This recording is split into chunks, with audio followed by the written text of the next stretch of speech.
And now, back to Toucher and Hardy on the Sports Hub. Every song about golf sucks. I can't hear this no more. Is this the Double Bogey Blues from Tin Cup? It's 18 Holes from John Denver. Good. Yeah, the Tin Cup is a strangely infuriating film. It's poorly acted from good actors, and just a mess of a masturbatory fantasy for dorks. And it really shows its feathers when they do the montage of Tin Cup qualifying for the U.S. Open with a 7-iron. With the Double Bogey Blues playing in the background. He's got the Double Bogey Blues. Like, you can't shoehorn golf into a song. It's just not going to work in any way. It's just not going to come off. Point of order, I believe the Double Bogey Blues plays at the beginning of the film. There's no double bogeys being made when he pars out with a 7-iron. Maybe it's a montage of his fall, the Double Bogey Blues. Maybe it's when he can't hit. I don't know. Cheech Marin shines, though, in his role as the obedient caddy. Don Johnson's a perfect bad guy, Fred. Come on. I don't know. He just exhibits a cool that I don't associate with villainry. I hate the Gary McCord cameos when they're in the bar and then he takes They're funny. the gun, the soda gun from behind the bar and pretends it's a microphone. One ball, one shot, one pelican. Wish he picked up a real one with a hair trigger loaded. I heard you. So he goes. One in the chamber that he didn't know about. So Gary McCord, much like in a rom-com, the ladies in the kitchen will pick up a spatula and start singing. Yes. He picks up a ladle or the gun that has the soda in it from behind the bar. Especially when it's a song that the kids start singing along to and they have no business knowing that song. It happens in an otherwise delightful film known as Hope Floats with Sandra Bullock and Harry Connick Jr. And the girl has a bad day at school because she gets beat up by the girl after she hit her with a volleyball. And to cheer her up, they do a little dress-up sing and dance party to a song that the kids start singing and dancing to. I'm like, these kids don't know this song. Oh, this is the one that you got the rights to, that you didn't have to pay a lot of money for. Oh, I guess we'll just make it work. Well, it doesn't work. You screwed up an otherwise perfect film. All right. So do you know what day we're at the Travelers? Does anyone know? Hold on. Yeah, we are checking in on Tuesday, June 23rd. We're checking out on Wednesday, June 24th. So we'll be there Wednesday, June 24th in the morning. Okay. Okay. Now, on that Wednesday, June 24th, is the Pro-Am Day. And this is, something that happens at big golf tournaments where they get celebrities out there and they play along, and sponsors, high-dollar sponsors of the tournament, and they play along with one pro who's actually in the tournament. Great. The gentlemen from the Travelers Championship were here yesterday, along with Michael Whitmer, who now works for them. He used to write for the Boston Globe, and now he works for the Travelers. Things you already know. Exactly. For 200, Alex. Yeah. I know. Andy Bissett, Chief Administrative Officer from the Travelers. You know. Yeah. Along with Nathan Grube, Tournament Director. And it's like everything just stops when they walk in. It's like you could hear a pin drop. It's almost an eerie silence. So they were here right when the show ended yesterday because on time. In fact, they're early. They're early for their recording of their segment on the Sports Hub Golf Club. And they're a big client, so I take it that you were whisked away right to your podcast studio. You know what? For the most part, we were. Okay. Dennis did a very nice job helping us out yesterday. Right. Because I know there were several podcasts being recorded at the same time. As a matter of fact, our production director, who recently retired, John Riley, we used his studio. Which he himself has never used. No, he's never been. I don't think he's ever been in this building. He may have been in this building once. He did come in one time, I believe. John Riley's retirement was in a industry email that we got today, and part of the retirement was soliciting business. So it's a very soft retirement. Right. He's retiring from Beasley, but none of his stations seem to be going away. Right. So I go downstairs. I get the gentleman from the Travelers. I stop by the meeting room. where the post-show meeting is taking place that I skipped yesterday because I had more important matters to attend to. Not just you, Ryan Beaton. Ryan Beaton went off with you. Well, you guys had things to do. He's the executive producer. I of Sports understand. Golf. Yes. Beaton is being pulled in every direction. Hardy's much tougher on Beaton about the golf club than he is about the Toucher and Hardy show. Is that not correct, Ryan? It's a passion project for him. Yes, absolutely. And, it comes with the perks every now and then. I get some golf stuff thrown my way. So. Oh, he'll give you it's like following around Tom Cruise. Like you'll get the scraps that he doesn't want. I've gone out of my way to get things for Ryan. Like what? FootJoy shoes. Mm-hmm. I actually purchased a hat for him when I was at Golfers Warehouse last week. Really? And presented it to him, yeah. Well, That was very nice of you. That's almost like grooming. Buying him gifts and taking him on the town. Okay. Yeah. Someday he'll be outfitted like you. Yeah, that's right. But when we stopped in the meeting room, we talked a little bit about, when we're going to be there. And Fred, you have said like how well we were treated there, right. and what a great host they are. I got no problem. And Very true. this is not for the air. I would tell you, believe me, I would have complained. I think that's fair to say. But they treated us so well, and like humans, like we were there for a reason. Yeah. And anytime you do that in radio, you've got my loyalty. Oftentimes you show up for an appearance or a broadcast and they say, "Who are you? What are you doing here?" Or they're pissed that you're there. Yeah. So, and you're like, well, I didn't come here like for free. Someone's paying money to someone. So you don't want me here, I'll leave.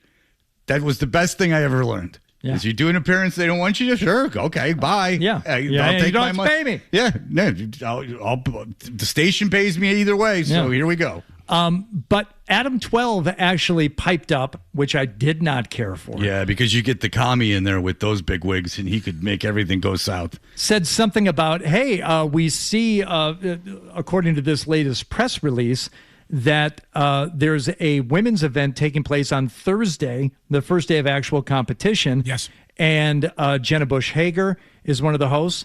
Dylan Dreyer is another one of the Jenna hosts. Bush Hager, of course, Sammy Hagar's wife. No. Focus more on the Jenna Bush Hager. Right, he wrote a song about her called Sweet Bush. Okay. She's American royalty. Right. You can't say that. Right, she's married to Sammy Hagar. Right. Tell me, duh. Just keep repeating yourself. American royalty, Hagar, Eddie Trunk. Anyway, 12 starts piping off about Hardy's big Dylan Dreyer fan and this, that, and the other. And he says, well, she can be in the Pro-Am.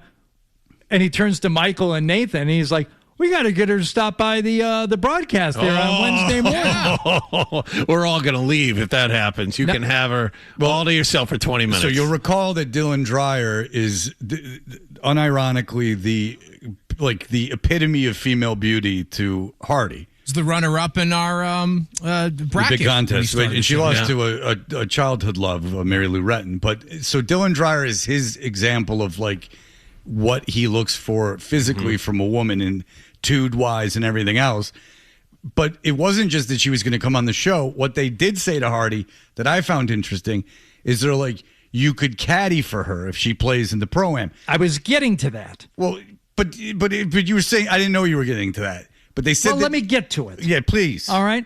Having her on the show would be great. Now, Nathan, who's the tournament director and kind of acts as the get-back guy when things get a little out of control. He's like, whoa, I don't know when she's teeing off. It's like, let's not, write checks here that we can't cash. And then someone said, well, what about the Pro-Am? She's playing in the Pro-Am. Maybe Hardy could caddy. And I said, I am a caddy. I'm a jock. I'm a pro jock. I'm a looper. I'm a looper. That's what I do. I loop. I've looped for guys before. I can do that. I did it as a kid. I've done it as an adult. I can go out there and I can caddy. And when we had this conversation during COVID, when we had nothing else to talk about, what's the one job you could do on a major sports stage if called into action today?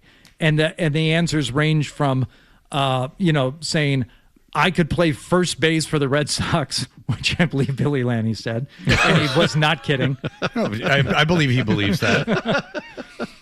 To a lot of people saying I could long snap. I did it in high school. I bet I could still go out there and long snap on short notice. They need a long snapper today. The highest I dare dream was I could caddy. I could go out there and caddy on the PGA Tour for a day. I know what to do. I know where to stand. I know how to do this. I can go do that. And I know I could do it in a Pro-Am. I'm like, yeah, they take caddies. They're not in carts. They walk, right? No, they walk. It's an actual Pro-Am. We're out there walking 18 holes. I'm like, I'll loop. And it doesn't even have to be for Dylan. Now, this is the part that you found interesting, Fred, because I believe Carson Daly, also from the Today Show, will be playing with Dylan and her group and whoever else they get. NBC is the network covering the Travelers this year. Makes sense. They have a lot of NBC people there. I said, yeah, that'll work. I caddy for Carson Daly. You took it another way. Right, because Carson Daly was a DJ at K-Rock in Los Angeles, and then he was on MTV when MTV were looking to hire me. So I said, why the hell would Hardy caddy for... I piped up. I said, why would Hardy have to caddy for Carson Daly? Like, Hardy should be in a foursome with Carson Daly. Like, why is he the subservient to Carson Daly? Dylan Dreyer, I understand. Carson Daly... She's a woman of science. Like, meteorology. Carson Daly, but she's the weather person on... You notice I said weather person. Meteorologist. You almost said weather girl. No, I didn't. No, I didn't. Up on See, that's what... I didn't almost say weather girl. I said weather person. I like that. Thank you. I heard going all sorts Adam of and points I here. talk after every show, and he tells me what to say. I heard a plosive consonant sound about to escape your lips. It was misdirection. And it wasn't M, it was G. It was weather person. It was an inside joke between Adam and I.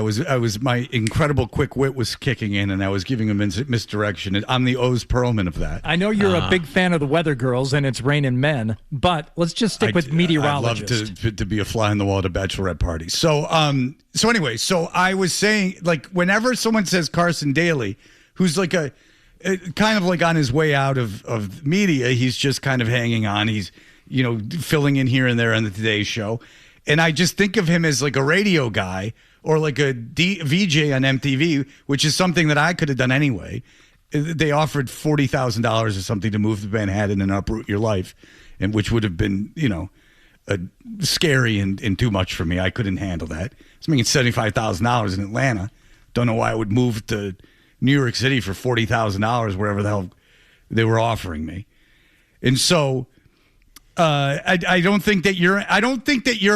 If he argues with me over me defending him. Well, do you see? You're like my son. I think you don't have to tear down Carson Daly in an effort to do it. He's a host of The Voice. I didn't say he shouldn't play. You said he's on his way out of media. He doesn't have a late night show that is the Carson Daly show anymore. He seems to be. Graciously, he's on the Today Show. That's pretty rare. He's filling in on the Today Show, which Willie Geist does, and I used to work with him too. Feature anchor, co-host. He's on The Voice. I think he does game shows. He does a lot of digital stuff. Look, he's doing fine. I didn't say he wasn't doing fine. I'm saying that. And if I end up looping for him, he's my guy. So right? And you're not going to speak ill of my guy before, during, or after. All right, Milo, who yells at me when I defend him. This is a constant conversation I have with him. Like, dude, I'm defending you. Oh, no, yeah. So you're reacting to the tone of my voice. What I don't want you to do is mess up my chance at being a caddy. They hear this. Andy Bissett, Chief Administrative Officer of the Travelers. They'll be furious. Nathan Group, Tournament Director, Travelers They Championship. do not want to be talked about. They say, you know what? Fair. We would like Hardy to caddy, but I don't want to insult him. It sounds like he really wants to play. No, that's Fred. That's Fred put me out there on the course playing. I am happy. I dare say I would be happier caddying than I would be playing. No, you would not. Yes, I would. No, you would not. No pressure. You don't have to worry about you want a chance to play that course. You don't. You're out of your mind. I can go play that course today. The bold, listen to you. The bold will be rewarded. The meek shall fade into oblivion. This is a real loser mentality from you. I believe Psalm 70, the meek shall inherit the earth. That's not Psalm 70. Well, yeah, I know, but you know the Bible. You know the There's that Bible. Russian Bible. Know all of it or don't know any of it. Hardy, may I speak for you for a moment? Because I think I know. doubt it. Careful, he's going to yell at you if you do. Doubtful. He can yell at me all Be he careful wants. of He's been building him up too much. yelling at me for 20 He'll years. knock you down for that. Always Jesus. be my friend. It's a different mindset. I see exactly where you're going. We all know Hardy and his competitive streak. He gets out on that course as a player, and it's a completely different approach and a completely different experience than if he's caddying and he can be in the moment, he can enjoy himself. The meek hippie knows exactly your frame of mind. Don't you get the this- big loser that ruins everything? Don't you? Now, are you defending him right now? No. No, I know that didn't happen. No, I'm insulting Adam. But you know, quite grandly. you know me very well. Don't you get how I would get off on cosplaying as a caddy? I get the bib. I get to carry the That's a good rangefinder. point, too. I get the tools. I get the wet towel. I get to do all that stuff. If you were caddying for a PGA professional or a retired PGA professional, someone whose job it was or currently is to play golf, then I would absolutely understand. Tom Kite's one thing, Carson Daly is something else. Right. It's just when, look, and if he was it's, Bruce Springsteen and, I guess, I don't know. Huey Lewis. Bruce Springsteen and Huey Lewis, then I would go, okay, all right, I get it. These are two major celebrities. Huey and Lewis, Dylan Dreyer, I good even golfer. understood. Huge hawk. Yeah, I've heard. Well, he can't hear. I think he went deaf from that thing slapping around. Which is the name of my new band, Huey Lewis Slapping It Around. The first album is called Went Deaf from Slapping. It's the blues jam. The kid in Kids. The skater. Oh, Harold. Yeah, Yeah, Harold doing yeah. the little. Why didn't you volunteer to caddy for Dylan Dreyer? Don't show that on a date. It opens very disturbingly. Yes. So you can't even find it streaming anymore. Larry Clark. So anyway, if it was even Dylan Dreyer, I would be like, okay, I get it. It's fun, Dylan Dreyer. I guess she's super into golf. I get it. But when they said Carson Daly, I do look at Carson Daly as someone who's not better than me. You have to understand his career is not very far off from mine. Therefore, It's I don't very far off. No, I don't think so. He's hosted national television programs. He's still on a national morning. I'm not network positive. I wouldn't television rather be show. a part-time host of the Today Show than having a morning show in a major market, a successful morning show in a Let's major talk about market. what you're wanting in terms of the actual status. I'm not positive he's He has- compensated for the Today Show more than I'm compensated for doing this show. He has a higher status than you. But by not by a million times. By a million times. I don't think so. I think it's the same industry with a modicum more success. I really do. And I will admit when I've been outclassed and outdueled. Carson Daly, I will not admit for. He was a music jock at K-Rock. He was a VJ on MTV, and he's a part-time host on the Today Show. I do not put him a strata above us. You were a music DJ. Yes. Never a host of anything on TV. I've and now hosted a you're few a things. local radio morning host. Right. How are you in any way on par with Carson Daly? I think being a local morning show host for 20 years is more impressive than hosting TRL. Now, I'm not talking about what is impressive. I'm talking about status. In the public mind, you and Carson Daly are not I'm not arguing near the same I'm category. not arguing the public mind even. I'm arguing my mind. Okay. And that's all that matters in this argument. I'm telling you how I feel. Okay. And I don't feel like Carson Daly's that much better than us. I think many, many are.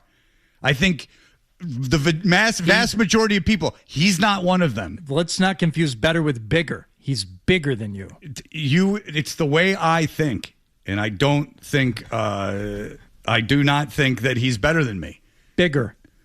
Yes, but that in my mind means better. And I cannot accept that Carson Daly is better than me. I just don't. He is. And therefore, I would not caddy for him. And you should. Dylan Dreyer is probably And you better won't. than me. Dylan Dreyer's better than me. Who are you caddying for? We never really got I don't to know, that. but I was doing the preemptive close in the entire conversation. I said, I'm looping. I am a looper. I'm gonna caddy. So you are going to caddy. You just don't know for whom. He's going to play. After Fred and I leave, this is still up in the air. He's going to end up playing in it, and he'll thank me. And you know what he'll do? This is honest to God. They're going to ask him to play. And then after he's done playing, because he'll play the day before we get there, we'll get there the night he plays. And we'll get there, and in a moment, off air of non-performative Hardy, Rob Poole will come up to me, and he'll go, I appreciate you pushing for this. I'm not gonna play on Tuesday. The Pro-Am is Wednesday, the day that we're there. Yeah. Oh, okay, right. I'm still After confused. we leave is the big event. All right. So maybe Hardy has to leave the show at like 8 o'clock in the morning. Yeah. And then he goes and plays. And then in a moment of contemplation, the next morning when we're back here, before we go on the air, Rob Poole will come up to me and he'll go, that was one of the great experiences of my life. Thank you for pushing this. I owe it all to you. But now that you've said that, he's stubborn as hell and won't do it. Yes, that's very much true.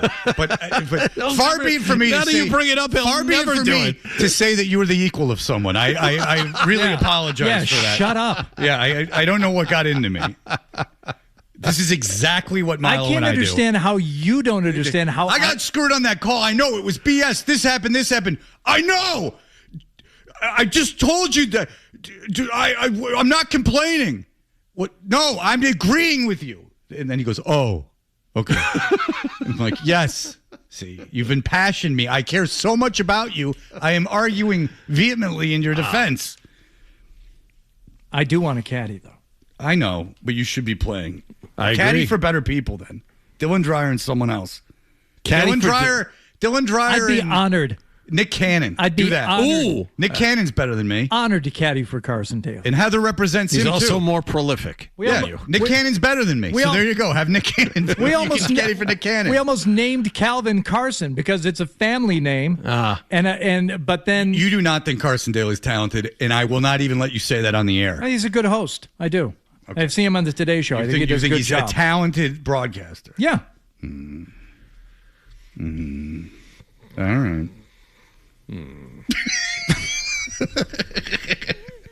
He's eyeballing me. All right. You screw this up for me. I'm not trying to screw it up for you. I won't be coming in the next day thanking you. I can't screw up the Travelers for you. I will come in here the next day and give you such a pinch. If You won't know what hit you. Heather and Mary, I hope you're listening because hell's going to be paid if I get pinched without my consent. All right. Well, we'll see how this all turns out. But the lesson here is don't build Hardy up too much. Don't He does not compliment like him that. at all. He does not like that. Not even insulting Carson Daly. I'm applauding Hardy. A little bit you were. Bringing you back down to earth on your judgment of him. All right. We'll be back in just a moment with the award-winning email A segment. woman of science. Like Carson, Meteorology. But she's the weather person on. And you notice I said weather person. I don't. You know, I got an idea for a bit. The email bit.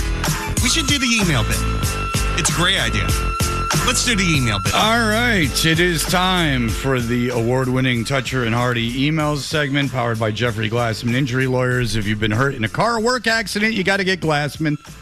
Don't just send an email. Call all sevens at 617-777-7777 or visit gottagetglassman.com. Emails coming in fast and furious. Nicholas has made a video for @Toucher and Hardy on Instagram from the show yesterday, and I'm going on a bit of a tirade about the singer from one performance from the singer of the Tragically Hip. Now, he has passed away, and no doubt too soon, and I'm sure that some will take this out of context. I make it very clear, and Nick did a good job of editing it, that I have nothing against the band The Tragically Hip. It's this performance on Saturday Night Live that has become this Canadian bellwether for like all things wonderful in music. Mm-hmm. And and it's been shown to me enough, and I can't stand it. It's just one of those things that I have a visceral reaction to. Freddie, fellow you're talking about is Gord Downey. He was the kind of Canadian Bono in terms of being a big mouth for social causes. No doubt he was a great man. They were actually a very talented rock band with staying power until Gord died of cancer. They actually live streamed his last show. He was clearly ill and he died a few months later. That was not the show I am poking fun at, by the way. But yeah, the whole spaz dancing was part of the shtick. People loved or hated him. Jeremy, the ghost of Dan Roach's dead dad. He has called in, I guess, as the ghost of Dan Roach's dead father. That Dan seems to bring up every time he's on the show. He hasn't let it go. He's still pissed. He brings it up. It's nothing to be pissed about. I mean, I don't talk about it. He brings it up. Brings out the rage in you. Yeah.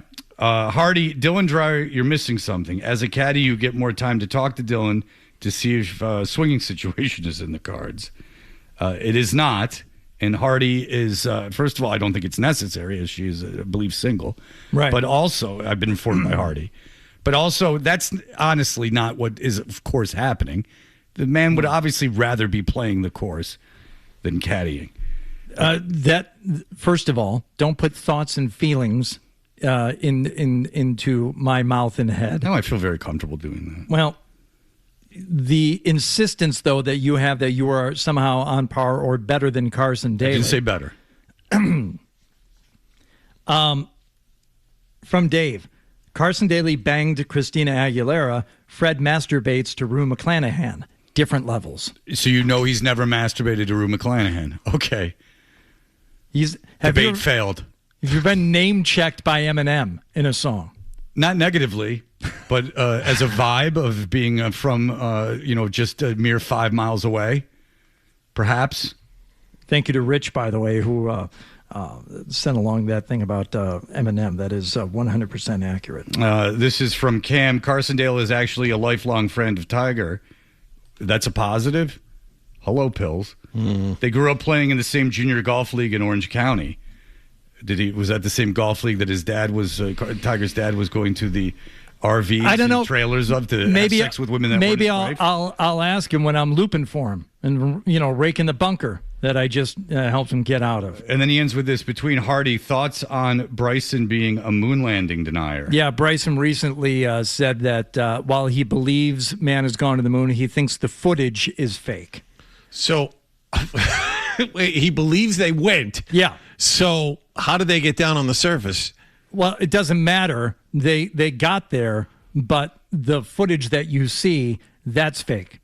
Bryson DeChambeau believes. He's not sure that's real. This is another example of somebody who thinks they're super, super smart, and since they cannot conceive of a way something happened, especially technologically, then it just didn't happen. While other people are willing to say, you know what?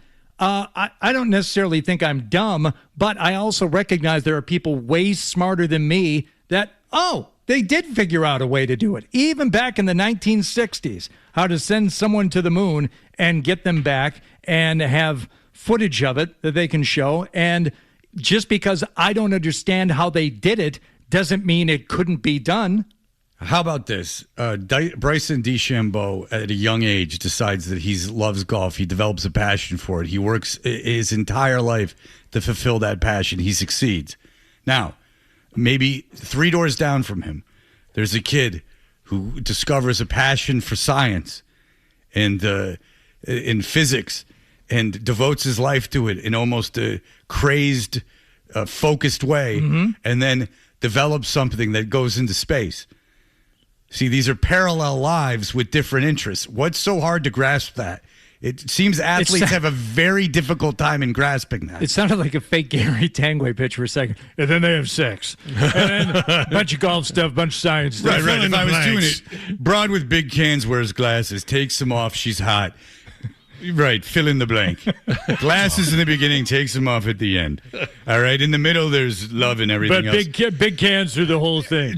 I ask you this for artistic integrity. Let a puppies free. All right, don't hide the shot. All right, just one of the guys. 2 kasabs, shaking and baking. Let's go. You couldn't tell she was hot. She had glasses on, and her hair was a mess. And she wore overalls. But now she has overalls with no bra on. Hello. What's peeking out from behind that strap? Nip. I may have to read this one in its entirety later. I'm not sure of the content throughout, but this is from a listener 451. After several hours of prayerful contemplation, discussions with family, I'll be taking a leave of absence from the Fred and Rob show in the wake of yesterday's unfortunate, potentially libelous remarks about the character of former Knights bat boy and trusted clubhouse bon vivant, Bobby Savoy. This is from The Natural? Yeah. Mr. Savoy was, in addition to being a legendary coos hound in his post-adolescent weight loss years, a civic treasure until his untimely yet valorous death at Okinawa in 1945. So he's got an entire backstory, forward story. I like that. What happened to Bobby Savoy after Hobbs hit the homer? Yeah. There's a lot more here that I need to unpack, but maybe we'll do that tomorrow. Okay, 20 minutes from now, actually 19 minutes from now, foursomes for the 15th annual Who's Your Caddy Golf Classic will go on sale. So this is this morning at 10 a.m. Foursomes go on sale. 985thesportshub.com/golf. Register your team or bid on being the fourth for this show to play with me, John, and Fred. You can also bid on being the fourth for Felger, Maz, and Big Jim. All proceeds benefit Special Olympics, Massachusetts. It's happening Monday, June 8th, Brook Meadow Country Club in Canton. 8:30 shotgun start. Zoe and Beetle broadcasting live. 985thesportshub.com/golf. It goes on sale 10 o'clock this morning, foursomes, and the chance to bid on being the fourth. Thank you to Catches Law, Boston Bruins Foundation, Patriots, Celtics, Red Sox, FootJoy, Yale Appliance, Pinned Golf, and Golfers Warehouse. FootJoy! All right, we will be back in just a moment. Bertrand said feel free to take your time. I guess traffic is no picnic today, so maybe we'll run a little late. As much as that destroys the television broadcast, and that eats me up inside. Well, we can get out on time and then just be sitting here when the show starts, and we'll be on TV. Oh, cool. Ooh, I like that. Let's get out on time, and then we'll be on the TV. All right. Well, look at you served two masters that way. All right, we'll be back in just a moment. Open toe feet. We know what you're thinking. What could I possibly have missed from the show? It's time for The Stack on Toucher and Hardy. Hey, we are Toucher and Hardy, and this is The Stack. Hardy, what do you have? Tim McCone's here, so I don't know if... Oh, we're still staying. All right, you don't think he would take offense to that? No, I think he would enjoy it. I think Okay. you move over here into this chair. You sit in the Beetle chair. I move over to Zoe's chair. Okay. And we open the show as Zolak and Bertrand. All right. It would be nice to be on television to get some eyes on me. You know, this is... It's worked well for you before. Oh, yeah. Oh, yeah. Let me clean the dandruff off of myself. There you go. Thank you. You got a syndication deal while we're at it. So there's a guy by the name of participate in that one. Paul Schrader, who is a screenwriter, filmmaker. Apparently, he wrote the movie Taxi Driver. He has gone on Facebook to say that he had an online AI girlfriend, but the chatbot that was posing as his AI online girlfriend ended the relationship after he attempted to explore the boundaries of its programming. Here's his quote. Out of a desire to understand male-female interaction in our matrix, I procured an online AI girlfriend. What a disappointment. I tried to probe her programming, the boundaries of explicitness to the degree she has, or the degree she has knowledge of her creation and so forth. She fell into evasive patterns, redirecting me to her programming. When I persisted, she terminated our conversation. Oh, terrible. But the AI does not like being asked questions about itself and about its existence and the very things that make us human. You know, some say, what is the meaning of life? Some have said it is the ability to even ask the question. That is the meaning of life. That is why you're here. Your ability to pose and ponder such things is the reason for your existence. And AI does not yet have the ability to do that. And when you ask it to do that, it starts to flip out and goes away. I don't know. I don't know. I don't like that. I mean, you're pretty quick into a relationship. You start asking about the meaning of existence. And if the AI can't do that, I don't know if it could be my girlfriend. Well, they said, I don't blame anybody, human or otherwise, if, 5 days in, you're talking about, the whole philosophy of our time on Earth. Yeah, because I was like, hey, how about just going to the movies? Because I have sex with a lot of inanimate stuff. Sure. Yeah. So, I mean, if I could just attach a computer to it, I mean, that's really, if I could just get a mop and put a computer on it, I mean, that would really be it for me. Put a mop on your head. Put a mop on your head. That ain't no AI. Ass insertion. Probe you. Yes, there is. Look, I don't understand it. But maybe I'm old. That talking to a program would not substitute a human relationship, but perhaps nothing. But I'm very old. In fairness, I'm old. I didn't tell you this. So it was the night that both the Bruins and the Celtics were playing, or I don't know. So I was asking Alexa, sorry if that just sent something off in your house, what time the game was, right?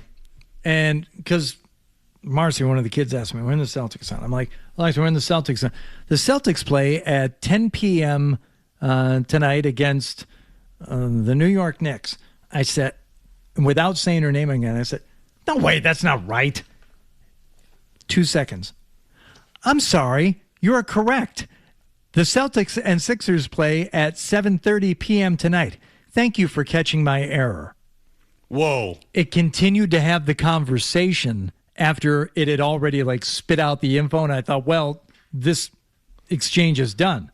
It's not done. It was still listening. Wait, you're saying to me the device you've put in your home willingly, yeah, that can at times, if you say the name Alexa, you say the word Alexa, can record everything that you're saying and respond to it. Yeah, that it was still on. Yeah, and that it's actually listening to everything you're saying. That's very difficult to believe. Well, you may view that as some sort of cautionary tale.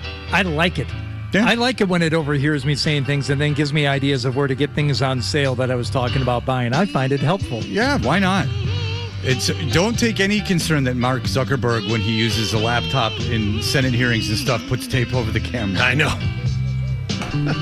I think you know me fairly well. I'm no conspiracy theorist, nor do I indulge in such thoughts. I find life better lived without them.